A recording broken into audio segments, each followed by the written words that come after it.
Absolutely will never find your way in life in all of the noise. Silence is critical. Back in the early 1980s, before the advent of GPS, we were using Rand McNally road maps. And my father wanted to take a detour off the normal route to our summer trip to Oklahoma to my grandma's farm and go through the bayous of Louisiana. My mom was the co-pilot with the Rand McNally out in the 1977 blue Ford LTD station wagon. Well, suffice to say, we ended up a little lost.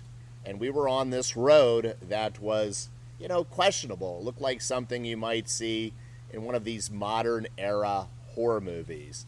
Fences, barbed wire. It was rough. So, my mother, father, they got their bearings, and this required my father to shoot a 3-point turn in the 77 blue station wagon. Well, when he was completing the 3-point turn, he brushed against a tree that looked pretty dead, didn't look like it had any leaves, but what it did have was it had a snake. And when he hit the tree, the snake fell onto the windshield.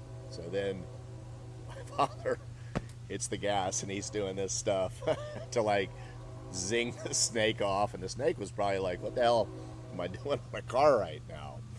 But we're all screaming in the back seat like maniacs. So my father finally slams on the brakes, the snake goes off, and we're stopped.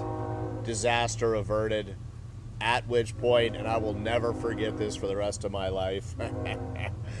I don't know if you ever saw the Exorcist movie, but there's this scene where her head pivots around in a full 360.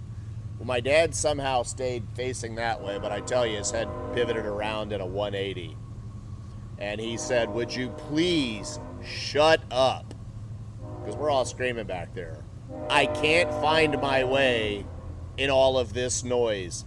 I need silence." Now, of course, the genius of that level went right over my head for probably, 35 years. But I tell you, if you wonder what your point is in this world, what you're here for, what you're meant to do, you're not going to figure it out in all of the noise. You're going to figure it out in silence. So every single solitary morning, and I prefer every single solitary morning, every single afternoon and night, have a practice where you just sit in silence and meditate. And I promise you, when you do this and you get really good at quieting all the noise down, you will hear the voice of God in your life. Don't be freaked out when it happens.